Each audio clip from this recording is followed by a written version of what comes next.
The morning light filtered through the bakery's front windows in pale gold streams, catching the flour dust that perpetually hung in the air like snow that never quite settled. I wiped my hands on my apron, white cotton now streaked with butter and cinnamon, and glanced at the clock above the register. 6:30. The first customers would arrive soon, drawn by the scent of fresh bread and the promise of something warm in a world that had grown increasingly cold. My hands moved through familiar motions, kneading dough, shaping rolls, brushing egg wash across pastry tops until they gleamed. This rhythm had saved me. 4 years ago, I'd arrived in this border town with nothing but a battered suitcase, $200, and a secret growing inside me. The bakery had been abandoned then, its windows boarded, its ovens silent. I'd seen possibility where others saw ruin. Now it was mine, ours. The sound of small feet on the stairs made me turn. My son appeared in the doorway, his dark hair sticking up in every direction, his eyes still heavy with sleep. Those eyes, amber and ancient, far too knowing for a 3-year-old. Every time I looked at them, I saw him. The father my son would never know. The king I'd fled from in the darkest hour of night. Mama. His voice was soft, tentative. I heard the oven. Come here, sweetheart. I crouched down, opening my arms. He rushed into them, and I breathed in the scent of him, milk and lavender soap and something else. Something wild that no amount of human routine could quite mask. You're supposed to be sleeping. Couldn't. He pulled back, those amber eyes searching my face. Had the dream again. My heart clenched. Which dream? The forest. The big house with all the windows. He frowned, struggling with words too complex for his age. And the man. He's always looking for something. I smoothed his hair, fighting to keep my expression neutral. The dreams had started 6 months ago. At first, I dismissed them as normal childhood imagination. But they'd grown more specific, more insistent. He described places he'd never seen, faces he'd never met. The bond between parent and child was supposed to be strong among our kind. But this was something else entirely. It's just a dream, I lied, hating myself for it. How about you help me frost the cinnamon rolls? Mrs. Patterson will be here at 7, and you know how she likes them extra sweet. His face brightened immediately, the troubling dream forgotten. I lifted him onto the stool beside the work table and handed him a spatula. As he worked, tongue caught between his teeth in concentration, I let myself remember what I'd spent 4 years trying to forget. The palace. The ceremony. The moment our eyes had met across a ballroom filled with the most powerful shifters in the Northern Territories, and I'd felt the world tilt on its axis. I'd been nobody. A low-ranking Omega from a dying pack, brought to serve drinks at the Alpha King's coronation. He'd been everything, power and darkness and a loneliness so profound, it had called to something deep in my chest. One night. That's all it had been. One night where I'd believed in fairy tales, where his hands had been gentle, and his voice had promised me things that kings couldn't promise Omegas. One night before I'd overheard the council members discussing the political marriage they'd arranged, the high-born alpha female who would stand beside him and bear his heirs. I'd left before dawn. By the time I'd discovered I was pregnant, I was 3 states away and using a false name. The bell above the door chimed. I glanced up, expecting Mrs. Patterson with her usual early arrival, and felt my blood turn to ice. 3 men stood in the doorway. They wore dark suits that screamed money and power, their postures radiating barely contained strength, but it was their eyes that gave them away. Eyes that reflected the light strangely, that saw too much. Shifters. And not just any shifters. Royal Guard. We're not open yet, I managed, my voice steadier than I felt. My son had gone still beside me, the spatula frozen in his small hand. The tallest one stepped forward, his gaze sweeping the bakery before landing on me. Recognition flickered across his face, brief but unmistakable. Ma'am, we're looking for someone. Lots of people come through here. I shifted slightly, positioning myself between them and my son. This is a bakery. Someone specific. His eyes hadn't left my face. We've been searching for 4 years. My pulse thundered in my ears. They couldn't know. I'd been so careful. False names, cash-only transactions, a life deliberately small and unremarkable. I'd buried every trace of who I'd been. Except for one. The guard's gaze shifted to my son, and I watched his expression change. Watched the moment of confusion become understanding. Understanding become shock. He took a step forward, and I felt power gather in the air around him. The kind of power that could shatter my carefully constructed world with a single word. "Mama?" My son's voice was small, frightened. His hand found mine, gripping tight. The guard's phone buzzed.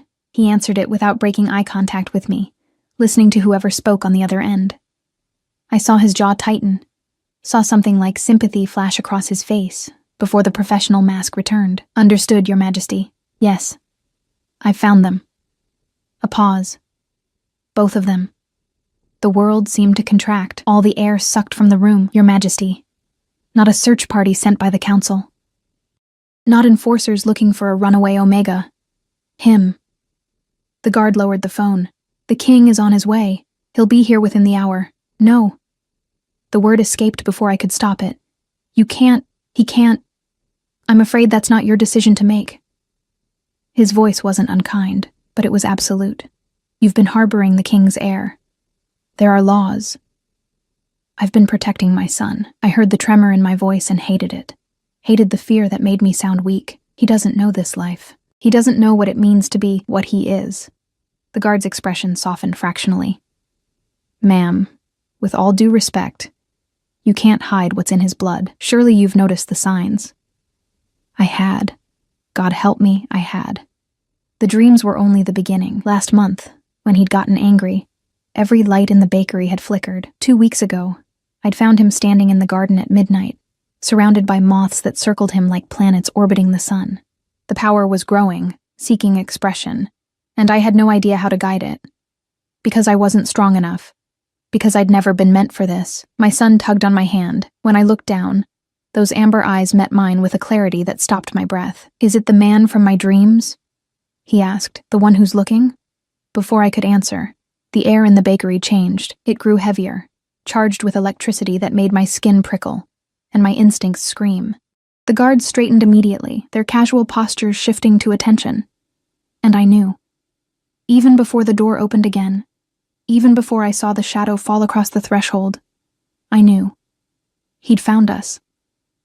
The Alpha King stepped into my bakery, and 4 years of distance collapsed into nothing.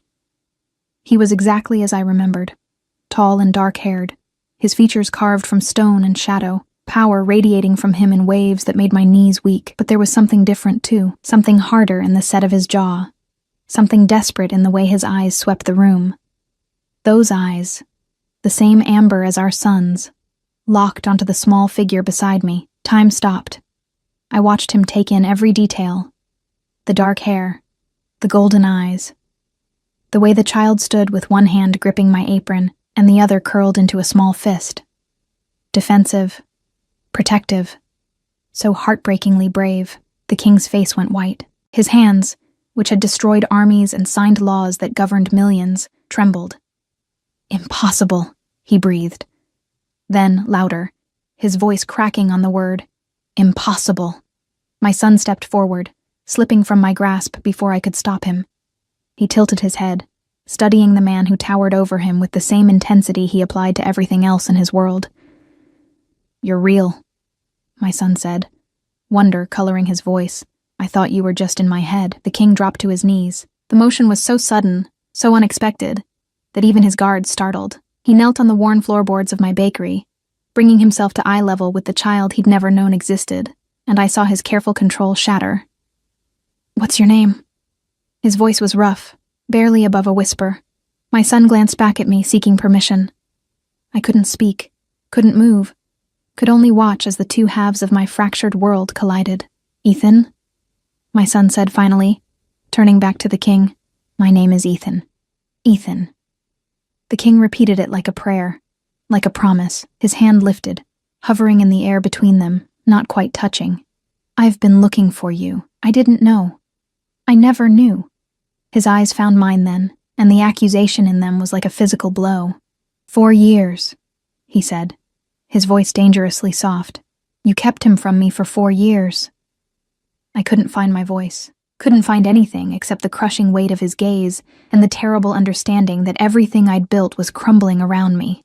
The bakery suddenly felt too small, the walls pressing inward, trapping me with a truth I'd spent 4 years running from. Your Majesty. One of the guards stepped forward, his tone careful. Perhaps this conversation would be better held somewhere more private. The king didn't look away from me.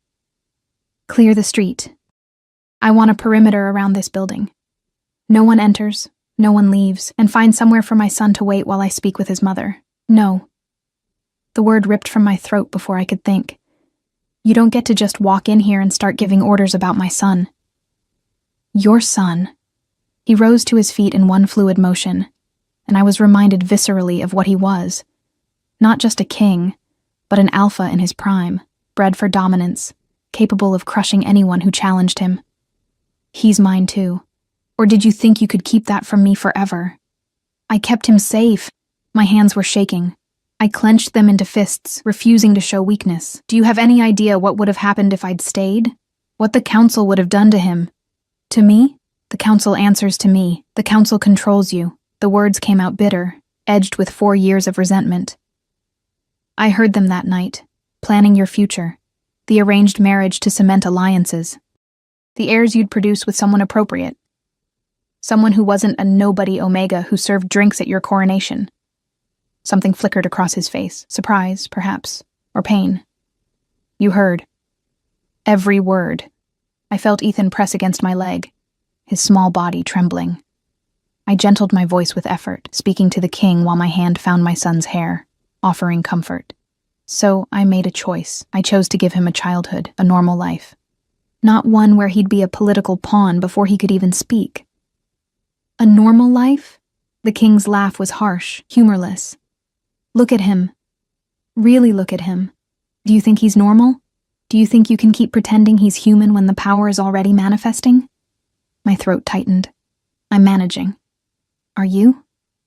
He took a step closer, and I fought the urge to retreat. Can you teach him control? Can you show him how to channel the strength that's growing in him every day? Can you protect him when other packs sense what he is and come looking? I've protected him this far, by hiding, by running. His voice dropped, became almost gentle. But you can't run forever, and you shouldn't have to. The kindness in his tone was worse than the anger. It slipped past my defenses, found the exhaustion I'd been carrying like a stone in my chest. 4 years of looking over my shoulder. 4 years of every knock on the door sending my heart racing. 4 years of watching my son develop abilities I couldn't explain or control, terrified that someone would notice, that someone would take him from me. Mama. Ethan's voice was muffled against my leg. I don't like when you're scared. The king's expression softened as he looked at our son. I'm not here to hurt your mother, Ethan. I promise you that. Then why is she shaking? The question hung in the air between us. The king's jaw worked, and when he spoke again, his voice was rough with emotion I couldn't name, because I frightened her once, a long time ago, and she's been running ever since. One of the guards cleared his throat. Your Majesty, if I may, there's a small office in the back. Perhaps the boy could wait there with some breakfast while you and Miss Elena, I said quietly. My real name. After 4 years of aliases, it felt strange on my tongue. My name is Elena. The king's eyes closed briefly, as if the sound of my name caused physical pain. Elena. I remember. Of course he did. I'd gasped it into his shoulder that night, whispered it against his mouth between kisses that had tasted like forever. Foolish, desperate girl that I'd been.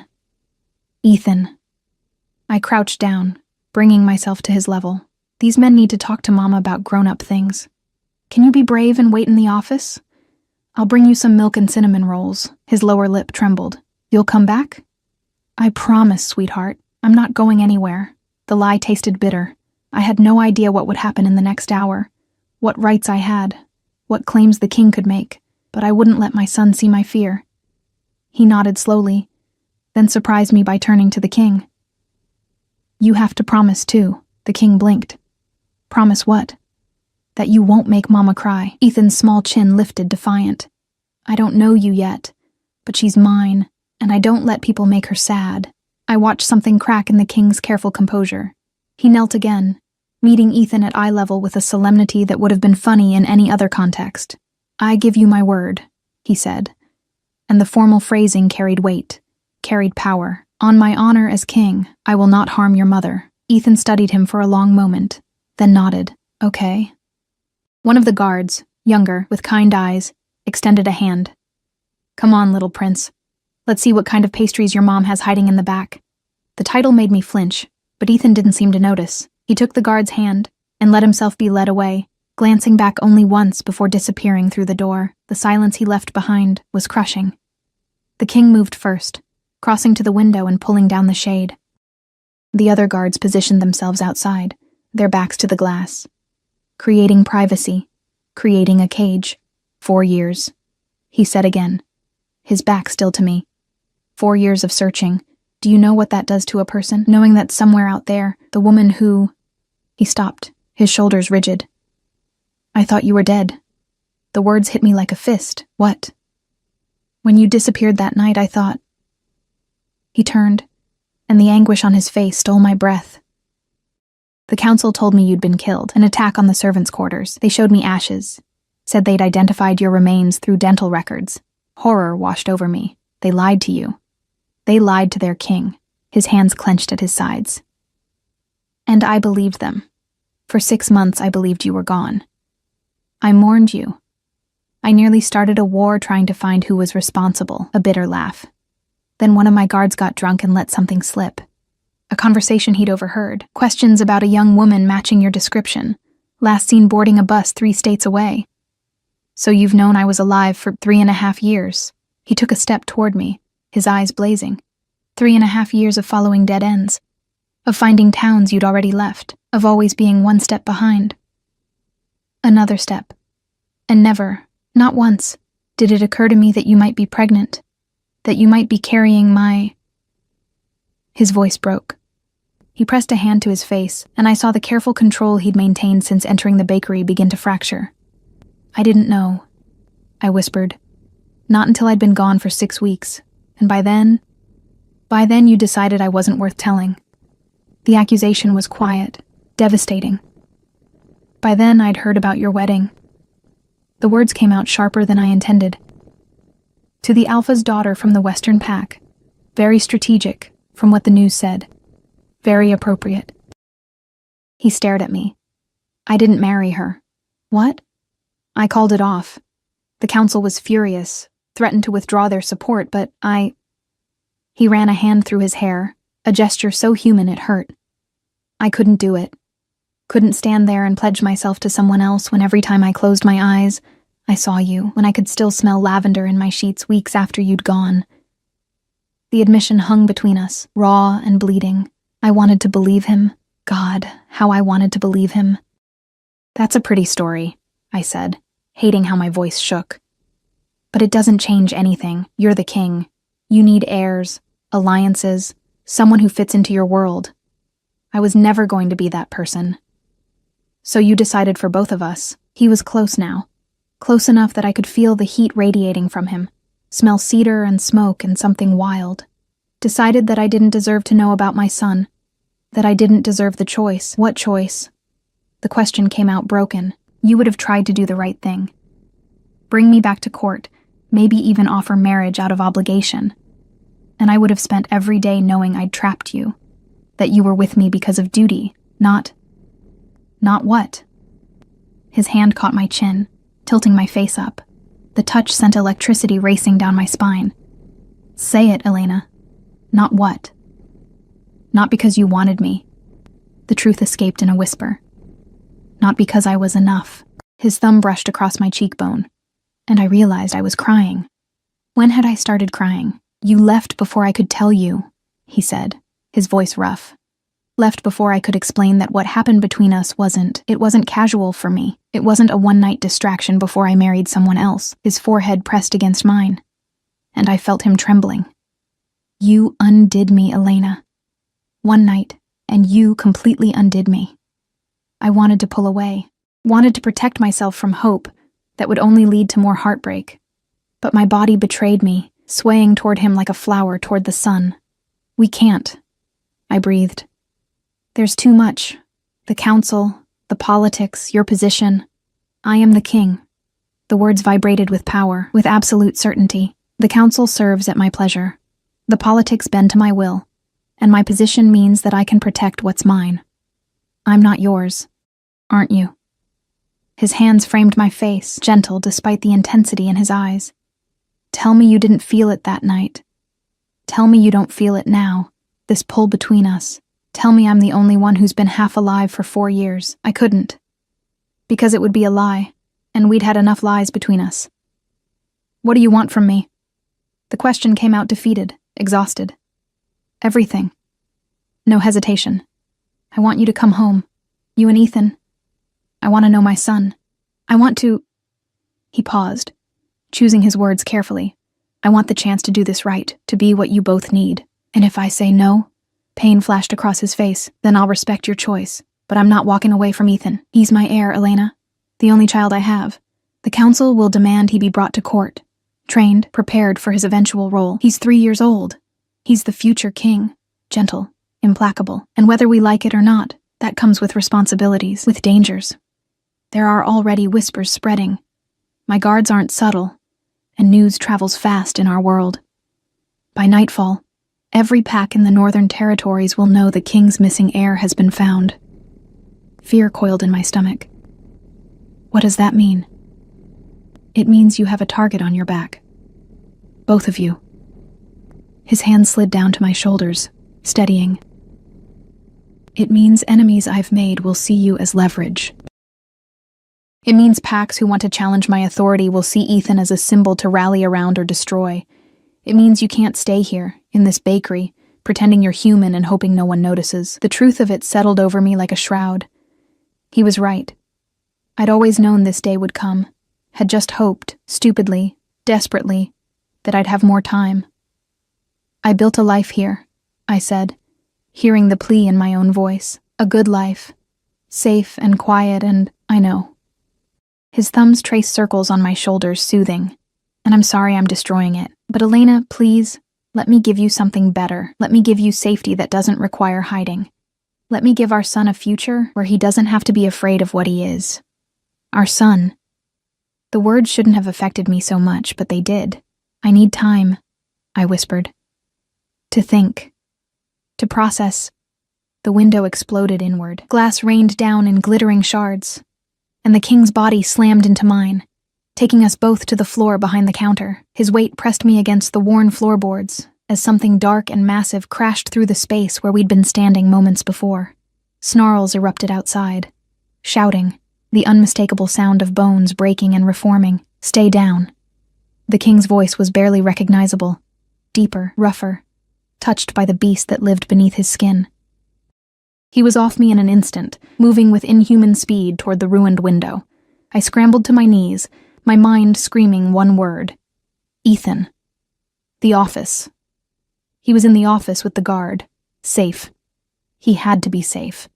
Another crash, this time from the back of the bakery, the sound of splintering wood. My heart lurched into my throat as I heard my son scream, not in pain, but in fear.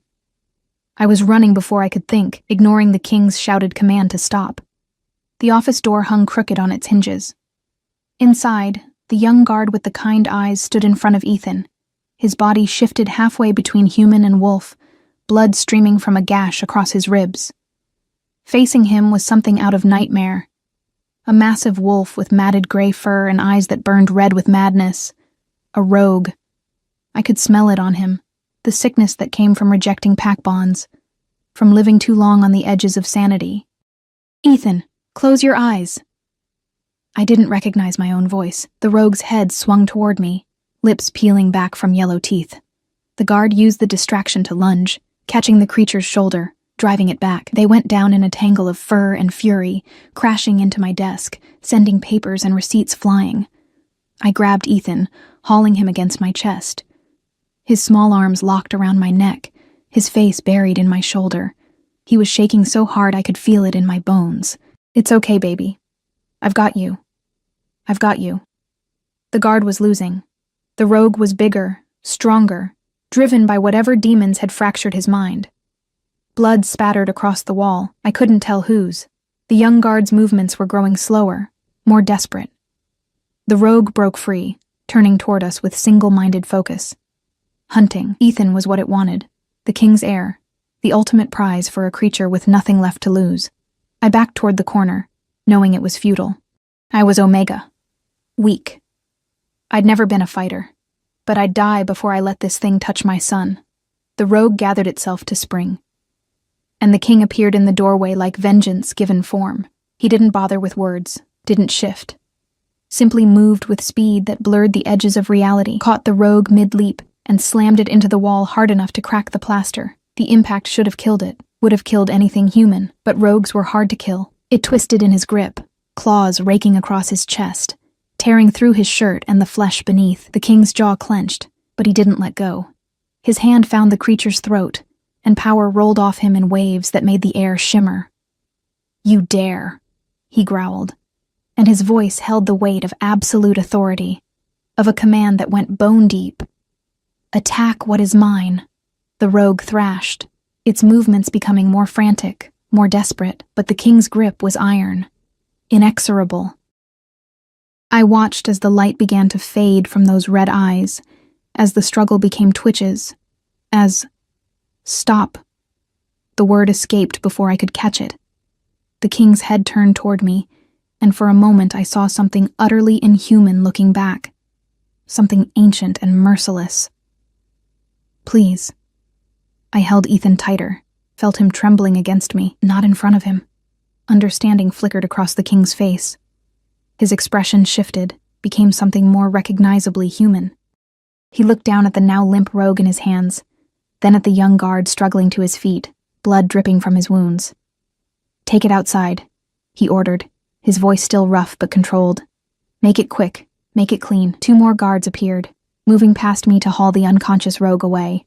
The king remained where he was, chest heaving, blood staining his torn shirt. Slowly, carefully, he approached us. I flinched without meaning to. He stopped immediately, holding up his hands. "Elena, it's me. I won't hurt you. I know." My voice came out small. "I know, Ethan lifted his head from my shoulder. His eyes were wide, frightened, but there was something else there too. Recognition. Wonder.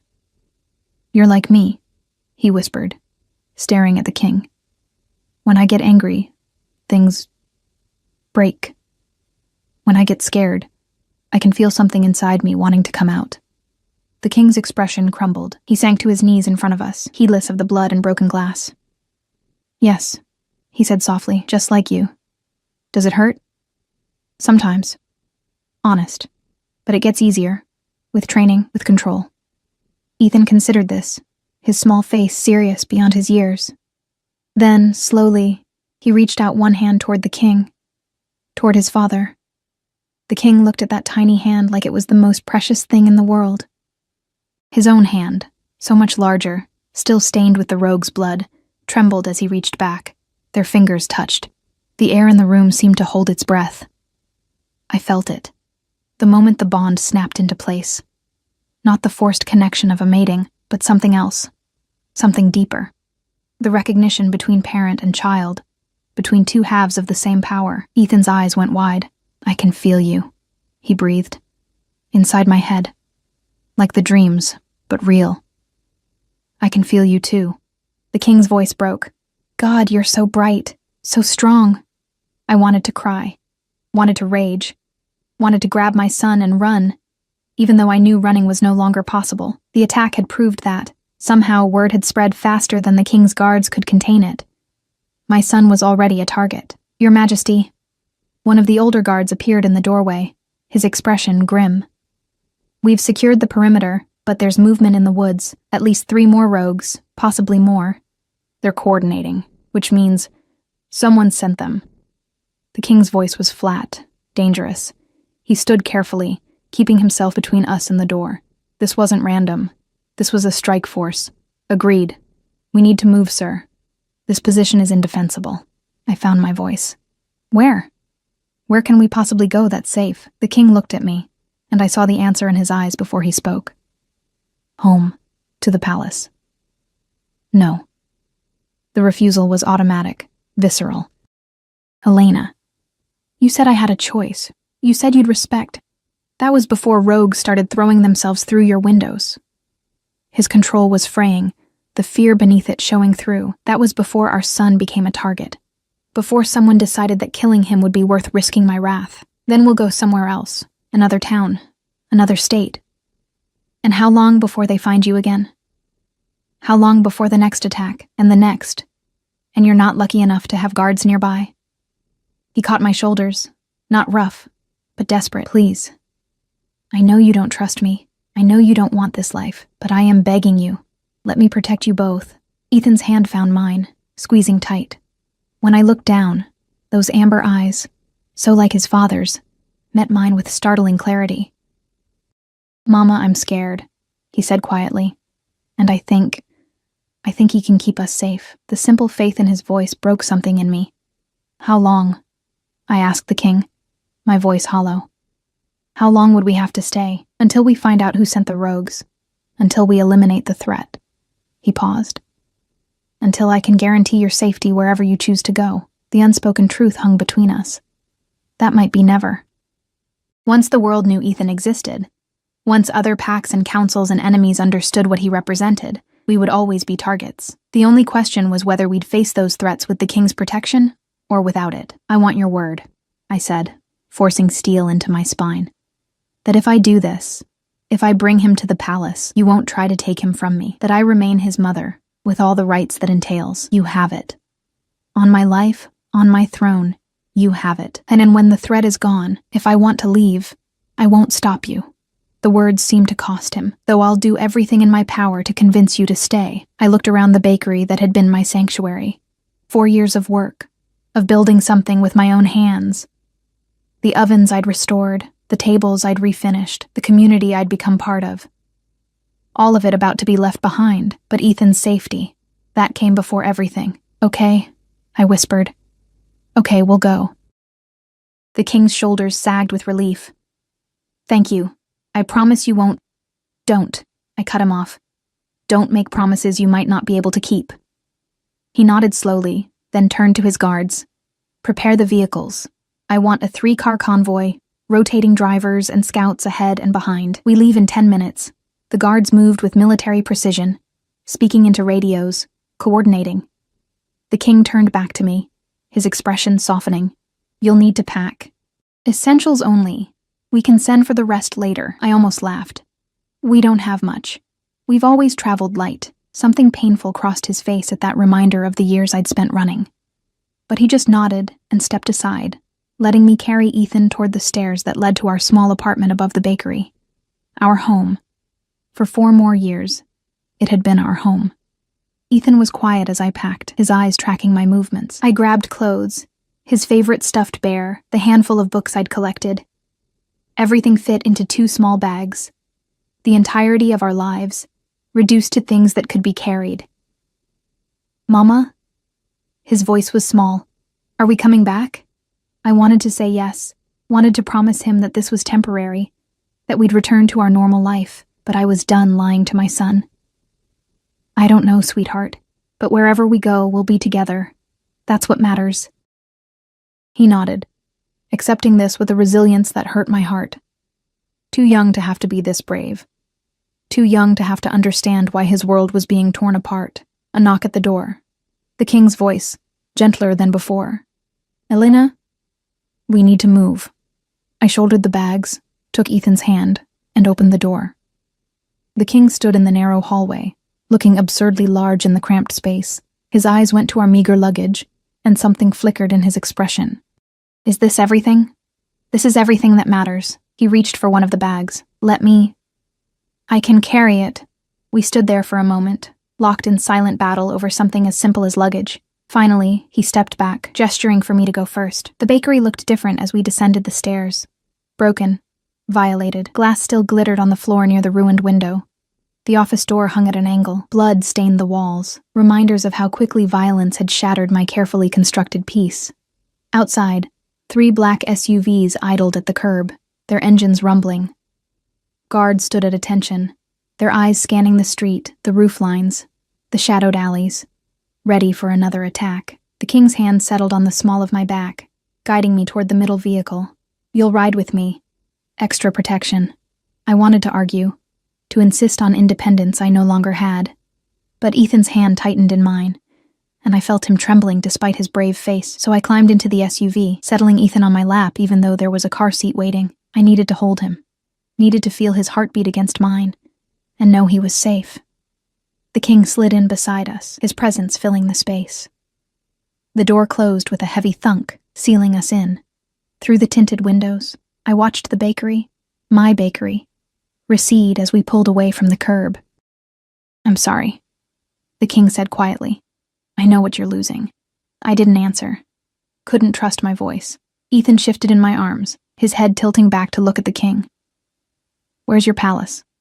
"North of here, in the mountains." A slight smile touched the king's lips. "It's very big, with lots of rooms to explore, and a library with books about everything you could imagine, even dinosaurs." "Especially dinosaurs." Ethan considered this. "Mama likes libraries, too. She reads to me every night, does she?" The king's eyes found mine, warm and aching. "What does she read?" "Stories about brave people and adventures, and sometimes about magic. Magic is real, you know." The king's hand lifted, and I watched as he held his palm up. A small flame sparked to life, dancing in the center of his hand without burning him. Ethan gasped in delight. "How?" "It's part of what we are, part of what you'll learn to do." The flame extinguished. "There's so much I want to teach you, Ethan. So much I want to show you." My son's eyes shone with wonder, and I felt something twist in my chest. This moment of connection between father and son, was what I'd denied them both, what I'd stolen in my fear. The king caught my expression. His hand found mine where it rested on Ethan's shoulder, squeezed gently. "No regrets," he murmured, too low for Ethan to hear. "You did what you thought was right, protected him the only way you knew how." "I understand that now. Do you?" I searched his face. "Or are you just saying what I need to hear?" "Both, maybe." A wry smile. "I'm furious at what I missed, but I also understand why you ran. The council, they would have tried to control this, control him, turn him into a weapon or a symbol before he even understood what he was." His thumb traced circles on my hand. "You gave him childhood, normalcy, love. That's not nothing, Elena." The kindness in his voice threatened to undo me. I blinked hard, forcing back tears. The convoy drove through the afternoon, leaving the small town behind, heading into wilderness. Trees thickened on either side of the road, and the air grew cooler. We were climbing into the mountains, into territory I'd avoided for 4 years, into the heart of the king's power. Ethan fell asleep against my chest, exhausted by fear and adrenaline. I held him close, breathing in the scent of him, trying not to think about what waited at the end of this journey. The king watched us both with an expression I couldn't read, longing perhaps, or grief for the years he'd lost. "When we arrive," he said quietly, "there will be protocols, announcements. The council will want to meet him immediately." "No." The word came out sharp. "He just survived an attack. He's terrified and exhausted. They can wait." I expected argument, expected him to pull rank, to remind me that he was king and I was... What? Nothing. Nobody. Instead, he nodded. "You're right. The council can wait. Tonight we rest. Tomorrow we'll face the court together. As if we were a unit. A family." I looked away, unable to process the hope that word sparked in my chest. Outside the window, the sun began to set, painting the mountains in shades of gold and crimson. Beautiful and terrible, like everything else in this new world I'd been pulled into. The palace came into view as darkness fell, a sprawling complex of stone and glass built into the mountainside, lights glowing in hundreds of windows. It was magnificent, imposing, utterly terrifying. "Welcome home," the king murmured. But I didn't feel welcomed. I felt trapped, and I had no idea how to escape. The palace entrance was a cavern of marble and gold, lit by chandeliers that threw fractured light across polished floors. Guards lined the corridors, their eyes tracking us as we passed. Servants in crisp uniforms paused in their tasks to stare. Word had spread. The king had returned with his lost heir. And with the Omega, who'd hidden the child for 4 years, I felt their judgment like a physical weight. Saw it in the tightness around their mouths. the whispered conversations that stopped as we approached. I pulled Ethan closer, his sleeping weight a comfort against my chest. "Ignore them," the king murmured, his hand at my back again, possessive, protective. "They'll learn to accept you, will they?" I kept my voice low. "Or will they always see me as the woman who stole their prince?" He didn't answer. Couldn't, perhaps. We climbed a grand staircase, then another, moving deeper into the palace. The opulence was overwhelming. Artwork that probably cost more than my bakery, rugs that felt like walking on clouds, windows that overlooked mountain vistas even in darkness. Finally, we stopped before an ornate door. The king pushed it open, revealing a suite that was larger than my entire apartment had been. "These will be your rooms," he said. "Connected to mine through that door if you need anything. And Ethan." He crossed to another door, opening it to reveal a child's bedroom that looked like something from a fantasy. A bed shaped like a castle, walls painted with forests and creatures, shelves full of toys and books. I had them prepare this. I hope he likes it. My throat tightened. "When did you have time? I've had 3.5 years to hope." His voice was rough. "Every time we got close to finding you, I'd add something to this room. A way to keep believing that someday I'd fill it." The admission broke something in me. I looked at the careful details, the dinosaur figurines on the shelf, the glow-in-the-dark stars on the ceiling, the stuffed animals arranged on the bed, each one a prayer, each one a wish. "He'll love it," I whispered. The king's shoulders sagged with relief. "There's a bath through there, and the closet has clothes in various sizes. I wasn't sure how big he'd be." "For you," he gestured to the main bedroom, his expression almost shy. "I had them prepare options. If nothing fits, just tell the attendants and they'll bring more." I carried Ethan to the castle bed, laying him down gently. He stirred but didn't wake, his small face peaceful despite everything. I pulled a blanket over him, smoothed his dark hair back from his forehead. When I turned, the king was watching from the doorway, his expression raw with longing. "You can..." I paused, unsure how to navigate this. "You can say goodnight to him, if you want." He moved with careful slowness, as if afraid I might change my mind, knelt beside the bed, his large hand hovering over Ethan's small one before finally settling. Their fingers looked so similar. The same long shape, the same slight curl. "Sleep well, my son," he murmured. "You're safe now. I promise you that." The tenderness in his voice made my chest ache. This was what I'd denied him, this simple moment of tucking his child into bed, of making promises in the dark. He stood, and we retreated to the main room, leaving the door cracked so I could hear if Ethan woke. An attendant appeared, a middle-aged woman with kind eyes and a professional demeanor, carrying a tray of food. "I thought you might be hungry, Miss Elena." She set the tray on a small table near the window. Nothing too heavy, soup and bread, some fruit. "And tea, if you'd like." The normalcy of it was jarring. An hour ago, I'd been fighting for my life. Now I was being offered tea. "Thank you," I managed. She nodded and withdrew, closing the door with a soft click. The king and I stood in awkward silence. He'd cleaned up somewhat, changed his torn shirt, washed the blood from his hands. But I could still see the scratches on his chest where the rogue's claws had caught him, already healing, but visible through the open collar of his fresh shirt. "You should eat," he said finally. "You've been through..." "Don't." I held up a hand. "Don't treat me like I'm fragile. I've survived 4 years on my own. I don't need coddling." His jaw tightened. "I'm not trying to coddle you. I'm trying to take care of you. I don't need..." I stopped, hearing how childish I sounded. Took a breath. "I'm sorry. I'm just... This is a lot. I know." He moved to the window, putting distance between us, and I'm pushing too hard. Seeing you again. Seeing him. His hand dragged through his hair. I've imagined this moment 1,000 times, planned what I'd say, how I'd make you understand. But now that you're here, I don't know how to... He trailed off, frustrated. I crossed to the table, sank into one of the chairs. The soup smelled incredible, rich and savory, with herbs I couldn't identify. My stomach growled, reminding me I hadn't eaten since before dawn. "You could start by sitting down," I said quietly, "and maybe explaining what happens next." He turned, surprise flickering across his face at the olive branch. Then he moved to the other chair, settling into it with a grace that seemed at odds with his size. "Tomorrow, I'll need to present Ethan to the council. It's tradition. The formal acknowledgement of an heir. They'll want to question him, assess his abilities. He's 3. I know, and I'll keep it brief.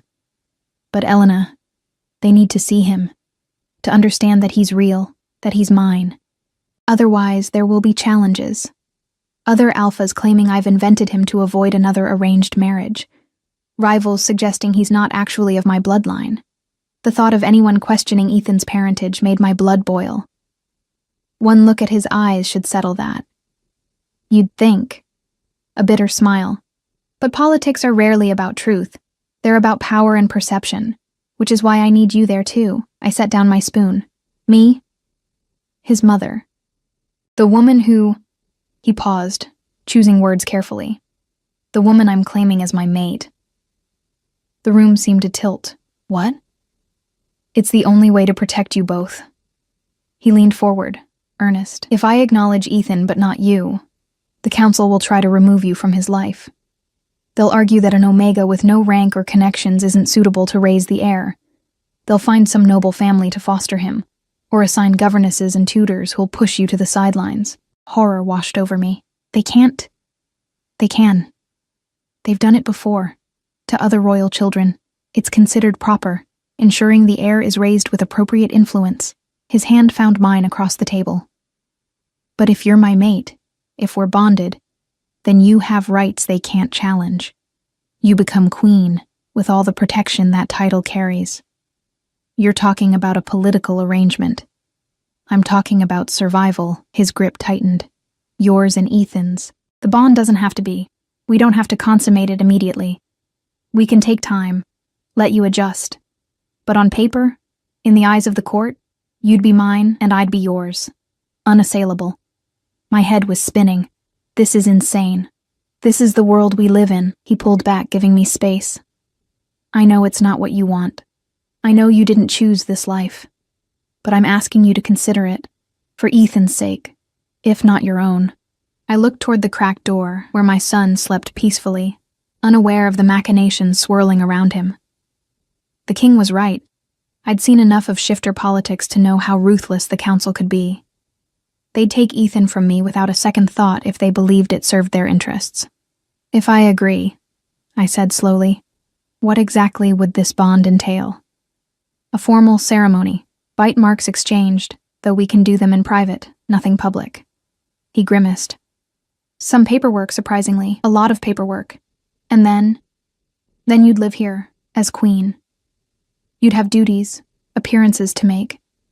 But you'd also have power, resources, the ability to protect not just Ethan, but others who need it. And you?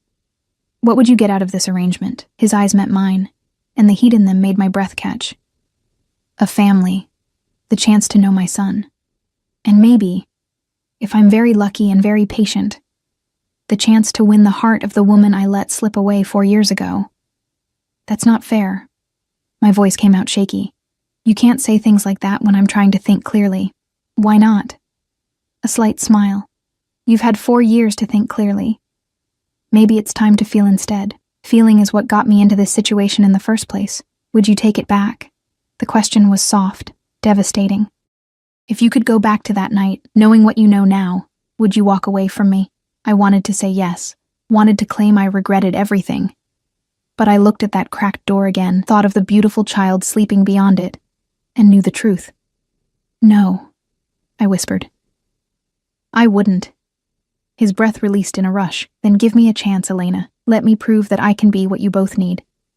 That this, he gestured between us, wasn't just one night, that it meant something. That it still means something. Before I could answer, a sharp knock sounded at the door. The king's expression hardened immediately, his body shifting to place himself between me and the potential threat. Your Majesty. A guard's voice. Urgent. The council is demanding an emergency session. They've heard about the attack and want answers. The king's jaw clenched. Tell them it can wait until morning. Sir, they're invoking Article 7. You're required to appear within the hour. A low growl rumbled from the king's chest. Of course they are. He turned to me, frustration clear in every line of his body. I have to go, but I'll have guards posted outside your door, vetted personally, people I trust with my life. How long will you be gone? As long as it takes to remind the council who rules here. He moved toward the door, then paused. Lock the door behind me. Don't open it for anyone except me or the guards I'm leaving. And if anything feels wrong, there's a panic button beside the bed. Press it, and every guard in the palace will come running. The fear in his instructions chilled me. You think they'd try something? Here? I think someone sent rogues to kill my son today, and I don't know who yet. His eyes blazed. Until I do, I'm not taking chances. He left, and I heard him speaking in low tones to the guards outside before his footsteps faded down the corridor. I locked the door as instructed, then moved to check on Ethan, still sleeping, his chest rising and falling in peaceful rhythm. I should have felt safe, protected by guards, locked in a palace, far from the dangers that had shattered my bakery windows. Instead, I felt exposed. Vulnerable in ways I'd never been when I was just another anonymous face in a border town. I returned to the main room, too restless to sleep. The food sat forgotten on the table. Through the window, I could see lights in other parts of the palace, shadows moving behind curtains. How many people lived here? How many would resent me for appearing out of nowhere to claim a position beside their king? The tea had gone cold, but I poured a cup anyway, needing something to do with my hands. The liquid was bitter, medicinal. I forced it down, feeling it settle warm in my stomach. Minutes passed, or maybe hours. I'd lost all sense of time. A soft sound from Ethan's room brought me to my feet. I hurried to the door, pushing it open to find him sitting up in bed, his eyes wide and frightened. Mama? Where are we? We're safe, sweetheart. I sat on the edge of the bed, pulling him into my lap. Remember? We came to the palace. I had the dream again. His small hands clutched at my shirt. But it was different this time. The man, my father. He was fighting something dark, and he was scared. My blood chilled. It was just a dream, baby. No! He pulled back, those amber eyes too ancient, too knowing. Mama, he's in trouble. I can feel it. Something bad is happening. Before I could respond, shouts erupted from somewhere in the palace. Distant but growing closer. The sound of running feet, of doors slamming. And then, cutting through everything else, a howl of rage and pain that made every instinct in my body scream danger. The king's howl. I clutched Ethan tighter, my heart hammering against my ribs. The guards outside my door were shouting, radios crackling with urgent communication I couldn't make out. Something had gone very wrong. The door handle rattled. Once, twice, then a voice I didn't recognize. Open up. We're evacuating this wing. Every instinct screamed not to trust it. The king had said not to open the door for anyone but him or his chosen guards. But Ethan was shaking in my arms, and those shouts were getting closer, and the window behind us exploded inward. I threw myself over Ethan, shielding him with my body as glass rained down. Heavy footsteps hit the floor behind us. Not rogues this time. These were coordinated, controlled, professional. Take them both, alive. Hands grabbed me, hauling me up despite my struggles. I kicked out, connected with something solid, heard a grunt of pain. But there were too many of them, and I was too weak. Mama! Ethan's scream tore through me. Let him go. I thrashed harder, desperate. Please, he's just a child. Something pressed against my neck. Cold metal. A needle. Sleep. A voice murmured. This will all be easier if you sleep. I tried to fight it. Tried to stay conscious to protect my son. But darkness was already pulling me under, thick and suffocating. The last thing I heard was Ethan crying my name. Then nothing. Block 5. I woke to the smell of damp stone and old blood. My head throbbed, thoughts moving through mud. I tried to lift my hand to my temple and found my wrists bound with rope that burned like silver-laced iron. Panic cleared the fog immediately. Ethan, his name ripped from my throat, hoarse and desperate. He's here. The voice came from my left, male, unfamiliar, edged with something that might have been amusement. Sleeping. We gave him a lighter dose, didn't want to damage the merchandise. My eyes adjusted to the dim light. We were in some kind of cellar, the walls rough-hewn stone that wept moisture. A single bulb swung overhead, casting shadows that danced like demons. Ethan lay on a thin blanket against the far wall, his chest rising and falling. Alive. Thank God, alive. 3 figures stood between us. 2 were large, clearly guards. The third was smaller, dressed in expensive clothes that seemed absurd in this dank space. An older man with silver hair and cold eyes that assessed me like livestock. Finally awake. He stepped closer, and I caught his scent. Shifter, high-ranking, touched with the staleness that came from too many years playing political games. I was beginning to worry we'd miscalculated the dosage. That would have been unfortunate. Who are you? I pulled against the restraints, ignoring the burn. What do you want? Councilman Garrett.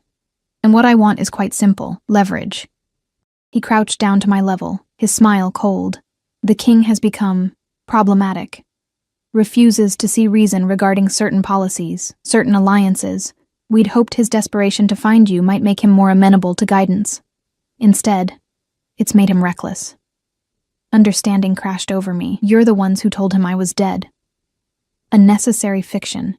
We needed him focused on ruling, not pining after some Omega who'd shared his bed for a single night.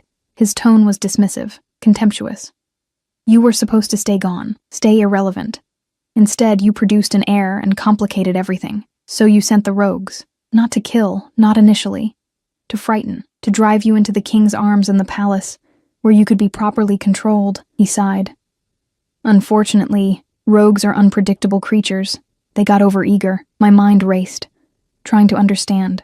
If you wanted us at the palace, why take us now? Because the king refuses to be controlled. Garrett's expression hardened. Tonight, we presented him with a simple choice. Accept the marriage alliance we've arranged, produce additional heirs with a suitable mate, and we'd accept the boy as legitimate. A compromise. And he refused.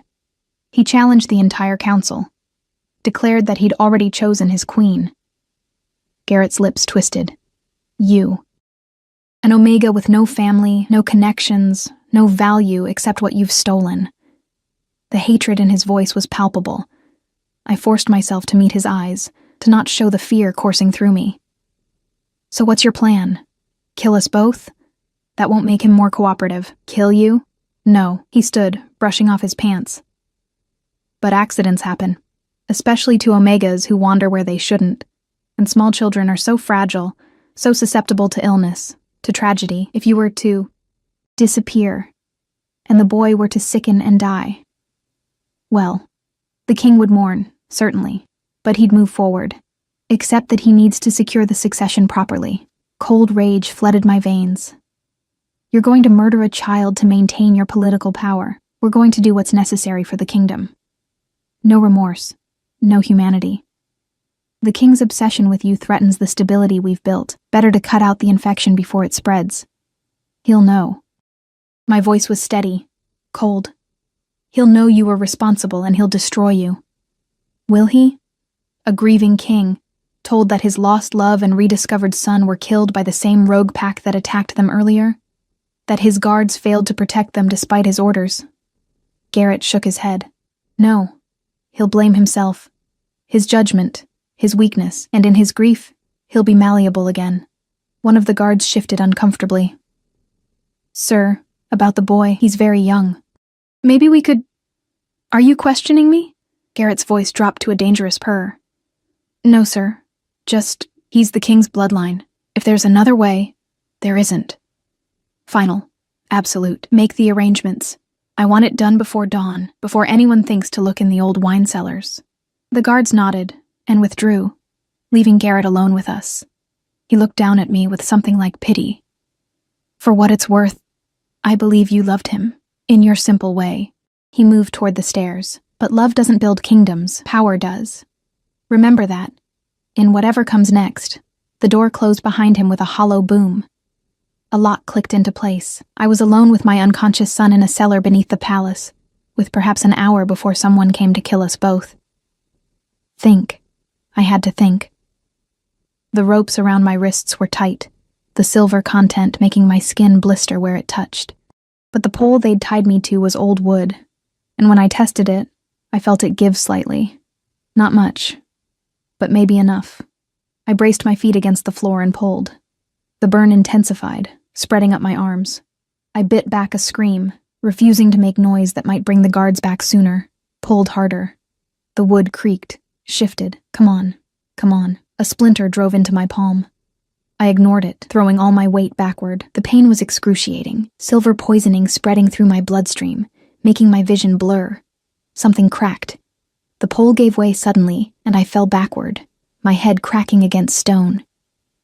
Stars burst across my vision, but I forced myself to stay conscious. No time. No time for weakness. My hands were still bound, but I had mobility now. I scrambled across the floor to Ethan, my fingers clumsy and burning as I checked his pulse. Strong. Steady. Whatever they'd given him was wearing off. His eyelids were fluttering, small sounds escaping his throat. Ethan, baby, wake up. Please wake up. His eyes opened, unfocused. Mama? I'm here, sweetheart. But we have to go. Can you stand? He tried, his legs buckling. I caught him with my bound hands, held him upright. 3 years old, and being asked to run for his life. The injustice of it threatened to choke me. The door. We needed to get through that door. I studied it. Solid oak, reinforced. No way I could break it down, not with my hands tied and my strength fading from the silver poisoning. But the hinges, old, rusted. And on this side, Ethan, I need you to be very brave. I kept my voice calm even. Can you look around and find something metal? Like a rod or a heavy spoon? He nodded, pulling away from me to search the cellar. My vision was graying at the edges, the poison spreading faster than I'd expected. How much silver had they laced the rope with? Mama, here! Ethan dragged over a piece of metal rebar, probably left from some ancient repair. Good boy. Perfect. I wedged it under the bottom hinge, using the wall for leverage. Pushed with everything I had. The hinge groaned, moved fractionally. Help Mama push. Ethan's small hands joined mine on the bar. Together we leaned our weight into it. The hinge gave way with a screech of tortured metal. 2 more to go. And my strength was fading fast, black spots dancing in my vision. The second hinge was easier, the metal fatigued, ready to surrender. But the third was stubborn, newer than the others. Footsteps on the stairs above. Someone's coming. Ethan's voice was small, terrified. Keep pushing. I ignored the agony in my hands, the poison turning my veins to fire. Don't stop. The footsteps grew closer. Male voices, discussing methods, debating whether to make it look like an accident or just disappear the bodies entirely. The hinge shrieked and gave way. I pulled Ethan back as the door tilted inward, still attached by the lock but compromised enough that I could force it. Kicked it hard, feeling something in my ankle give, not caring. The door crashed open just as the guards rounded the corner at the top of the stairs. They're escaping! I grabbed Ethan's hand and ran. The cellar connected to tunnels, old service passages that ran beneath the palace. I chose directions at random, praying, hoping, my bound hands making balance nearly impossible. Behind us, shouts echoed. Radios crackled. We emerged into a kitchen, startling night staff who stared at us in shock. I didn't stop.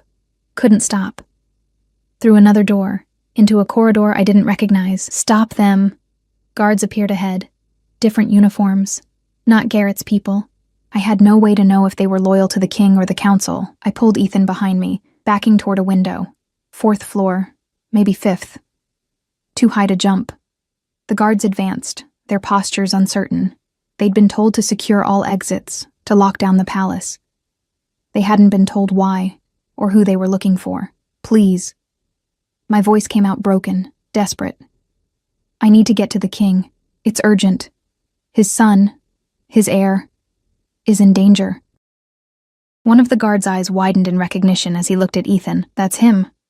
The boy from earlier. Sir, I think... The council has ordered a complete lockdown. Another interrupted. No exceptions. The council is trying to kill us. The words exploded from me. Councilman Garrett kidnapped us. Tied us up in the wine cellar.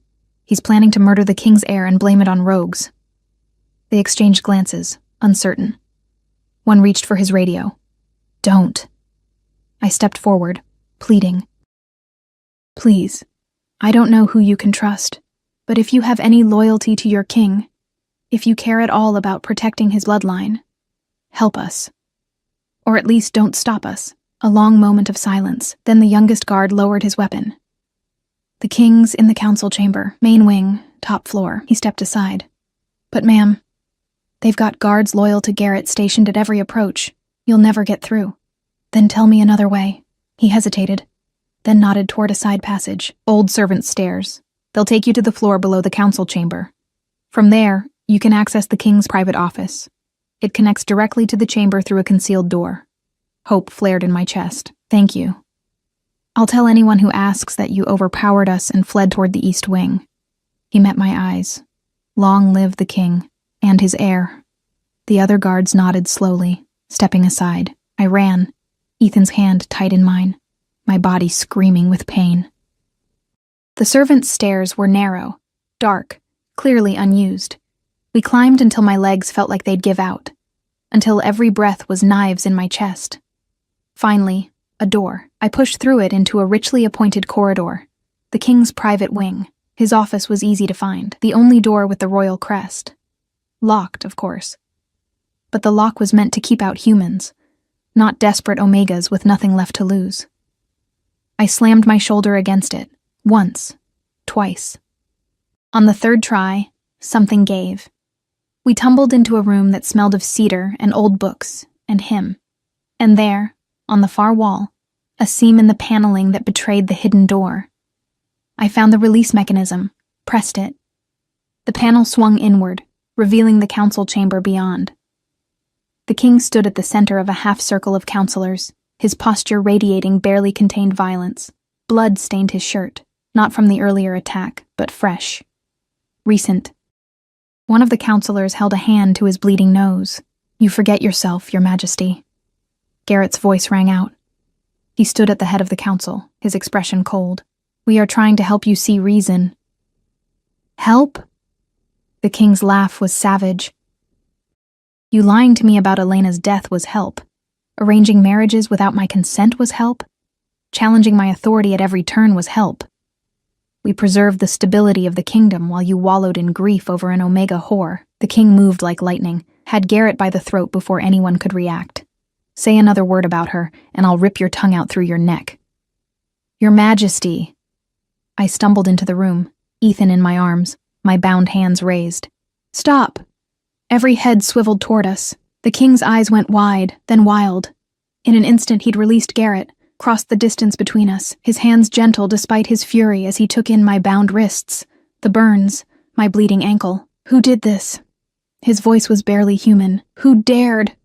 Garrett. I swayed, exhaustion and poison finally overwhelming me. He took us, planned to kill us both, make it look like rogues. The king's head turned slowly toward the councilman, who'd gone pale. Is this true? She's lying. Clearly delusional from whatever happened. The wine cellar. My legs gave out. The king caught me, lowered me carefully to the floor while keeping Ethan close. We were in the old wine cellar, his guards, 2 of them downstairs, and the ropes, silver-laced. Check my wrists. The king examined the burns, his expression going absolutely cold. Then he looked at Garrett with eyes that promised death. Councilman Garrett, you are under arrest for treason, attempted murder, conspiracy against the crown. His voice carried absolute authority. Guards, true guards, not those bought by the council, take him to the dungeons and find his accomplices, everyone who was part of this. Guards I hadn't noticed, the king's personal security, moved immediately. Garrett tried to protest, to call for support from the other counselors. But one look at the king's face silenced him. As they dragged Garrett away, the king turned to the remaining council members. Let me be very clear about how things will proceed from this moment forward. Elena is my chosen mate, my queen, the mother of my heir. Anyone who challenges this, who questions her place at my side, will answer to me personally. Am I understood? Silence. Then slowly, the counselors bowed their heads in submission. Good. Now get out, all of you. They fled. Alone with us at last, the king's carefully maintained control shattered. His hands shook as he worked at the ropes binding my wrists, cursing at the silver content, the burns it had left. "I'm sorry." The words kept spilling from him. "God, Elena, I'm so sorry. I should have protected you better. Should have known the council would—" "You couldn't have known." I touched his face with my freed hand, wincing at the pain. "But we need medical attention. The silver—" "Already sent for the healers."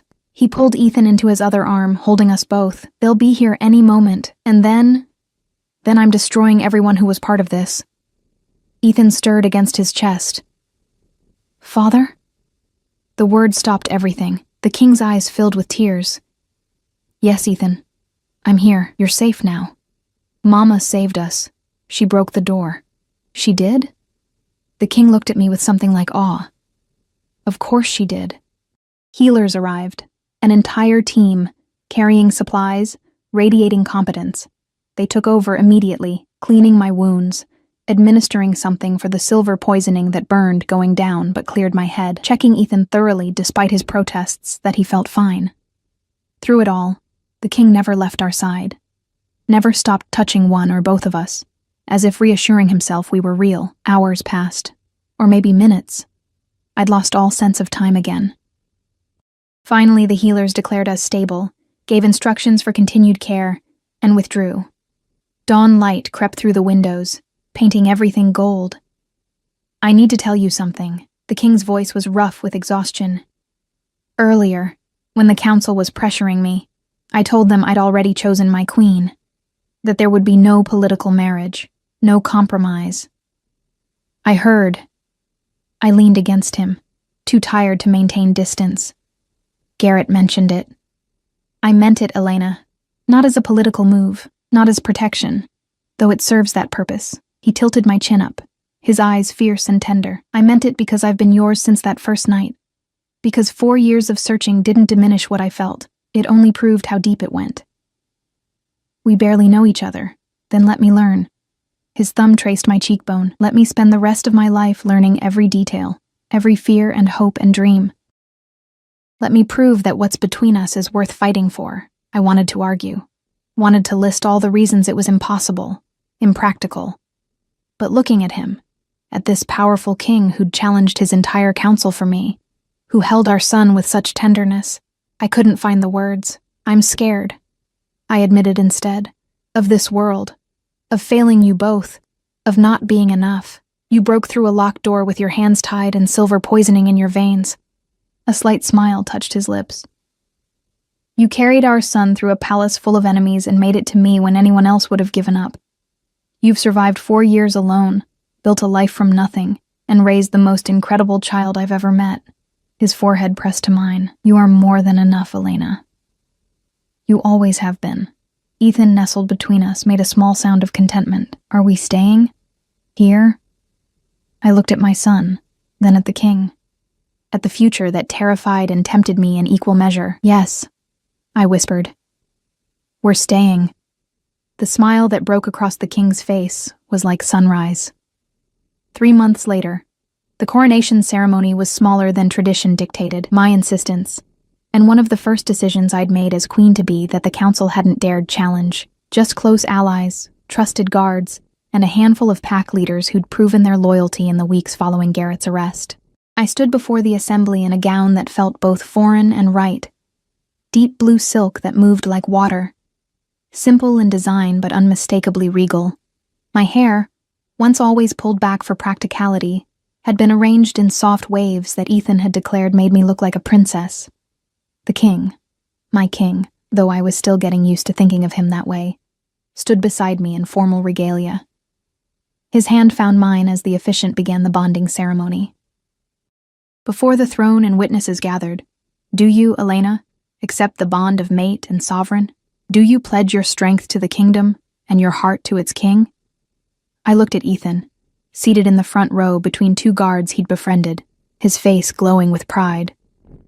Then at the man beside me who'd spent 3 months proving every promise he'd made. "I do." The king's turn. "Do you, bearing witness to this bond, accept Elena as your mate and queen? Do you pledge your protection to her and your heart to the family you share?" "I do. With everything I am." The marks exchanged were private. done weeks ago in the quiet of his chambers, witnessed only by us.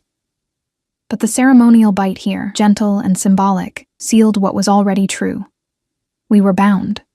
Completely. The assembly erupted in applause as we turned to face them, king and queen, united. Ethan launched himself from his seat, and the king caught him, lifting him high. "My family," he announced, his voice carrying to every corner of the hall. "My queen and my heir. Let anyone who would challenge this come forward now." Silence. Complete and absolute. Later, at the celebration that followed, I found myself on a balcony, needing air. The king found me there, as I'd known he would. "Escaping already?" Gentle teasing in his voice. Just catching my breath, I leaned into him as his arms came around me. It's still surreal. 3 months ago, I was measuring flour in a small-town bakery. Now I'm queen. Do you regret it? I considered the question honestly. The past 3 months had been difficult. Learning court protocols, navigating political relationships, accepting that I'd never have the anonymity I'd treasured. But they'd also been filled with moments of unexpected joy, watching the king teach Ethan to control his emerging powers. Long conversations that stretched into dawn, the slow building of trust, and something deeper. "No," I said finally. "I don't regret it." "Good." He pressed a kiss to my temple, "because I've grown rather attached to having you here." Rather attached? Desperately, hopelessly attached. His arms tightened. "You've changed everything, Elena. The palace feels like a home now instead of a prison. Ethan has brought laughter into halls that have been silent too long, and you—" His voice roughened. "You've given me a reason to be more than just a king." I turned in his arms, meeting his eyes. "I love you." The words were new between us, spoken only twice before, tentative and testing, but tonight, with the bond fresh and the future spreading before us, they felt like truth crystallizing into certainty. "I love you too." His lips found mine, gentle and reverent, my queen, my mate, my miracle. Behind us, through the windows, I could see Ethan dancing with one of the young guard's daughters, his laughter carrying on the night air, safe, happy, surrounded by people who would protect him not out of duty but genuine affection. This was what I'd been running toward all along, I realized. Not away from danger, but toward this moment, this family, this love that had terrified me because it felt too big, too impossible. But impossible things happened every day. Like Omega bakers becoming queens, like lost heirs being found, like love surviving 4 years of separation and fear to bloom again, stronger than before. The king's hand found mine, our fingers lacing together. Through the bond, I felt his contentment, his peace. And beneath it, the steady pulse of love that would carry us through whatever came next. We were home, all of us, finally.